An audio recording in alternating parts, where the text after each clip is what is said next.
नमस्कार दोस्तों, स्वागत है आपका हमारे चैनल लर्न एंड ग्रो में। आज हम बात करेंगे स्ट्रेंथ ऑफ मटेरियल के अंदर कंपाउंड बार प्रॉब्लम की। कंपाउंड बार के अंदर हम एक क्वेश्चन ले लेते हैं इसके लिए एक प्रॉब्लम। तो एक कंपाउंड बार है। कंपाउंड बार यानी कि जो दो या दो से ज्यादा मटेरियल की बनी हुई हो। तो कंपाउंड बार हमें दी गई है एक जिसकी लेंथ है 300 mm और उसको बनाया गया है। एक तो स्ट्रिप है उसके अंदर एल्युमिनियम की जो कि 40 mm वाइड है और 20 mm थिक है।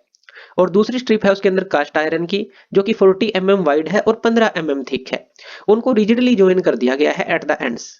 तो चलिए यहाँ पर अगर फिगर देखें तो इस तरह से बार को लगाया गया है।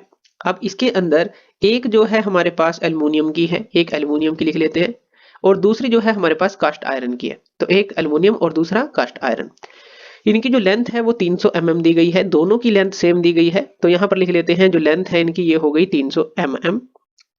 उसके बाद जो एल्युमिनियम की स्ट्रिप है 40 mm वाइड है और 20 mm थिक है। वाइड और थिक यानी कि जैसे इस तरह से मान लीजिए एक स्ट्रिप को इस तरह से ये जो है इसकी यानी कि हमें वाइड इसकी जो चौड़ाई है और थिकनेस दी गई है। जैसे ये चीज और ये चीज जो है ये दोनों दी गई है। ये किस में काम आती है? एरिया निकालने में। विड्थ और जो इसकी थिकनेस दी गई है, जैसे या लेंथ और ब्रेथ कह लीजिए, एक ही बात है। इस केस के लिए बात कर रहे हैं। तो इसी तरह से जो दूसरी स्ट्रिप है उसके लिए 40 mm वाइड और 15 mm वो थिक दी गई है। और रिजिडली उनको इन एंड से यहाँ पर उनको रिजिडली फिक्स कर दिया गया है, ज्वाइन कर दिया गया है। If the bar is subjected to a load of 100 kilo newton, अगर इसके ऊपर एक लोड लगे 100 किलो न्यूटन का। अब दोनों बार कंबाइन है तो कंपाउंड बार हो गई। अब इन दोनों के लिए ही 100 किलो न्यूटन का लोड लगा रहे हैं हम। ये जो है यंग मॉडुलस ऑफ इलास्टिसिटी है, एल्युमिनियम के लिए हमें ये दी गई है और कास्ट आयरन के लिए हमें ये दी गई है। तो चलिए यहाँ पर जो है क्या क्या निकालना है, स्ट्रेस निकालना है डेवलप्ड इन ईच मटेरियल, यानी कि हर एक मटेरियल में एल्युमिनियम में और कास्ट आयरन में क्या स्ट्रेस डेवलप होगा, स्ट्रेन निकालना है और एक्सटेंशन ऑफ द बार निकालनी है। तो ये चीजें हमें निकालनी है। तो सबसे पहले जो गिवन डाटा है वो लिख लेते हैं। पी जो है हमें दिया है 100 किलो न्यूटन। तो इसको हम जो है न्यूटन के अंदर कन्वर्ट कर लेते हैं। किलो यानी कि इसको जो है 1000 से हम मल्टीप्लाई करेंगे। तो यहाँ पर ये क्या आ जाएगी 1 2 3 4 5 यानी कि 50 हमें मिल जाएंगी। और न्यूटन किलो का मतलब यही है, यानी कि 1000 के साथ हम इसको मल्टीप्लाई करेंगे। जो 100 किलो न्यूटन है ये हमारा 100,000 न्यूटन के बराबर हो जाएगा। तो ये हो गया। अब हमें जो और गिवन डाटा है वो क्या है, एरिया हम निकाल लेते हैं एल्युमिनियम के लिए। अब एरिया एल्युमिनियम के लिए क्या होगा 40 × 20, जैसे हमने बात की जो लेंथ इंटू ब्रेथ हो गई। तो ये आ गया 800 mm का स्क्वायर। और इसी तरह से कास्ट आयरन के लिए निकाल लेते हैं, वो क्या हो जाएगा 40 × 15, ये हो जाएगा 600 mm का स्क्वायर। लेंथ जो है हमें दी गई है 300 mm, दोनों के लिए सेम है। जो हमारे पास Young modulus of elasticity aluminium के लिए ये दी गई है और कास्ट आयरन के लिए ये दी गई है। तो ये चीजें हमारे पास आ गई। अब इसको हम फर्दर सॉल्व करते हैं। तो हमने एरिया तो यहाँ पर निकाल दिया। तो सबसे पहले निकाल लेते हैं जो स्ट्रेस डेवलप होगा ईच मटेरियल के अंदर। तो यहाँ पर सबसे पहले हम निकाल लेते हैं जो स्ट्रेस रहेगा एल्युमिनियम के अंदर। तो स्ट्रेस इन एल्युमिनियम हम निकालते हैं।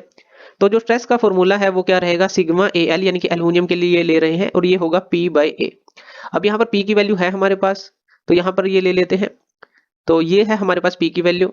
और ए क्या है हमारे पास, अब एल्युमिनियम के लिए निकाल रहे हैं, ये है 800 mm का स्क्वायर। तो 800 mm का स्क्वायर।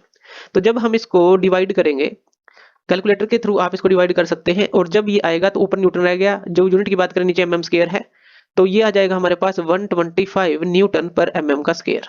तो ये जो स्ट्रेस आया एल्युमिनियम के अंदर आ गया, जो स्ट्रेस हम निकाल रहे हैं दोनों के लिए।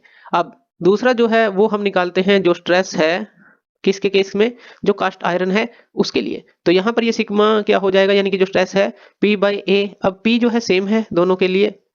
तो यहाँ पर 100,000 न्यूटन P तो है ही, और A जो है अब कास्ट आयरन के लिए लेंगे जो कि है हमारे पास 600 mm का स्क्वायर एरिया, यानी कि। तो यहाँ पर आप इसको सोल्व करेंगे। अब न्यूटन पर mm स्क्वायर वही यूनिट आएगी और यहाँ पर ये आ जाएगा 166.67 न्यूटन पर mm का स्क्वायर। तो ये जो चीज है ये हमारे पास आ गई, किसके केस में आ गई, जो कि हमने स्ट्रेस डेवलप निकाला।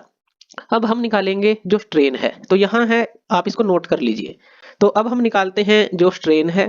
तो स्ट्रेन जो रहेगा वो क्या रहेगा, अब स्ट्रेन भी अलग अलग हमें निकालना है। तो स्ट्रेन इन एल्यूमिनियम अगर हम निकालें तो वो क्या रहेगा, तो ये इसका फॉर्मूला रहेगा, स्ट्रेन जो है ये सिंबल है स्ट्रेन के लिए, स्ट्रेन इन एल्यूमिनियम वो हमारे पास आ जाएगा सिग्मा बाई ई, यानी कि सिग्मा जो एल्युमिनियम में है और ई जो है यानी कि मॉडुलस ऑफ इलास्टिसिटी है एल्युमिनियम के लिए। अभी हमने जो स्ट्रेस डेवलप है वो निकाल लिया है। एल्युमिनियम के केस में वो क्या था 125 न्यूटन पर mm स्क्वायर ये था। और जो ई है यानी कि यंग मॉडुलस ऑफ इलास्टिसिटी की वैल्यू है एल्युमिनियम के लिए, वो कितनी है हमारे पास 1 × 10⁵ यही है। और जो यूनिट है वो क्या है न्यूटन पर mm स्क्वायर, यानी कि ये तो कैंसिल आउट हो गई, यूनिट तो इसकी कुछ नहीं मिलेंगी। और जब आप इसको सोल्व करेंगे तो ये आ जाएगा 00125, ये जो है स्ट्रेन जो है एल्युमिनियम में आ जाएगी। इसी तरह से हमें निकालनी है जो स्ट्रेन है किसके अंदर, कास्ट आयरन के अंदर। तो उसके लिए फॉर्मूला क्या रहेगा स्ट्रेन का कास्ट आयरन के लिए, यही सेम फॉर्मूला है, बस कास्ट आयरन के लिए जो स्ट्रेस डेवलप हुआ है और जो यंग मॉडुलस ऑफ इलास्टिसिटी है कास्ट आयरन के लिए वो हमें लेनी है यहाँ पर। तो कास्ट आयरन के लिए जो स्ट्रेस की वैल्यू आई 166.67 न्यूटन पर एम एम स्क्वायर आई, तो ये हम लिख लेते हैं। और जो यंग मॉडुलस है वो क्या है यहाँ पर, वो है 2 × 10⁵ न्यूटन पर एम एम स्क्वायर, ये है। तो यहाँ पर भी ये यूनिट्स कैंसिल आउट हो गई और हम इसको यहाँ पर सोल्व कर लेंगे। जब हम इसको सोल्व करेंगे ये आएगा हमारे पास 0.0008335 लगभग इतना आ जाएगा, यानी कि स्ट्रेन की वैल्यू हमने निकाल ली। तो स्ट्रेन भी हमारे पास ईच मटेरियल के लिए हमने निकाल लिया। अब हमें निकालनी है एक्सटेंशन ईच मटेरियल के अंदर। तो एक्सटेंशन पहले हम निकालते हैं एल्युमिनियम की, तो यहाँ पर लिख लेते हैं जो एक्सटेंशन है ऑफ एल्युमिनियम वो कितनी होगी, पहले हम वो निकाल लेते हैं। अब एक्सटेंशन के लिए यानी कि जो हम बात कर रहे हैं डेल एल की, चेंज इन लेंथ की बात कर रहे हैं, तो एल्युमिनियम के लिए अगर हम बात करें तो वो क्या आ जाएगी हमारे पास, जो स्ट्रेन आई है एल्युमिनियम के लिए इनटू जो लेंथ होगी, ये फॉर्मूला बनेगा। यानी कि स्ट्रेन जो होती है वो क्या होगी, change in length bye original length. अगर चेंज इन लेंथ हमें निकालनी है तो जो स्ट्रेन होगा उसके साथ ओरिजिनल लेंथ को मल्टीप्लाई कर देंगे। अब जो ये स्ट्रेन आई है हमारे पास एल्युमिनियम के लिए ये है, तो यहाँ पर ये लिख लेते हैं 0.00125 यही आई है, इनटू जो लेंथ है वो कितनी है 300 यही है। तो जब हम इसको मल्टीप्लाई करेंगे, अब जो लेंथ है वो mm में है ये भी याद रखनी है, जब मल्टीप्लाई करेंगे इसको तो ये आ जाएगी हमारे पास 0.375 mm।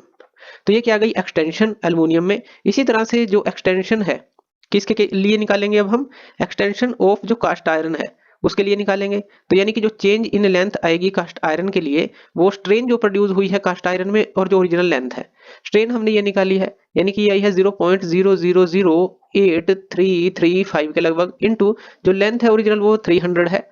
तो जब हम इसको मल्टीप्लाई करेंगे, इन दोनों को मल्टीप्लाई करेंगे तो हमें ये मिलेगा 0.25 mm, इसके करीब ये हमें मिल जाएगा। अब ये एक्सटेंशन आई है हर एक मटेरियल में, यानी कि एल्युमिनियम में और कास्ट आयरन में। हमें निकालनी है टोटल एक्सटेंशन। तो हमारे पास जो टोटल एक्सटेंशन होगी वो क्या होगी, टोटल एक्सटेंशन क्या होगी, इन दोनों को ऐड कर देंगे, यानी कि 0.375 mm प्लस 0.25 mm, इन दोनों को प्लस कर देंगे तो टोटल एक्सटेंशन आ जाएगी, और ये आ जाएगी हमारे पास 0.625 mm, इतने के करीब आ जाएगी, ये आ जाएगी टोटल एक्सटेंशन। तो इस तरह से हमने देखिए जो टोटल एक्सटेंशन है, स्ट्रेन है और जो हमने स्ट्रेस निकाला, तो ये सारी चीजें हम निकाल सकते हैं, बस फॉर्मूलेज हमारे याद होने चाहिए, जैसे हमने यहाँ पर स्ट्रेन के लिए यूज किया था और जैसे यहाँ पर ये जो है एक्सटेंशन के लिए यूज किया था। तो थैंक यू वीडियो देखने के लिए, और इसी तरह की वीडियोस के लिए आप हमारे चैनल लर्न एंड ग्रो पे हमें सब्सक्राइब कर सकते हैं। धन्यवाद।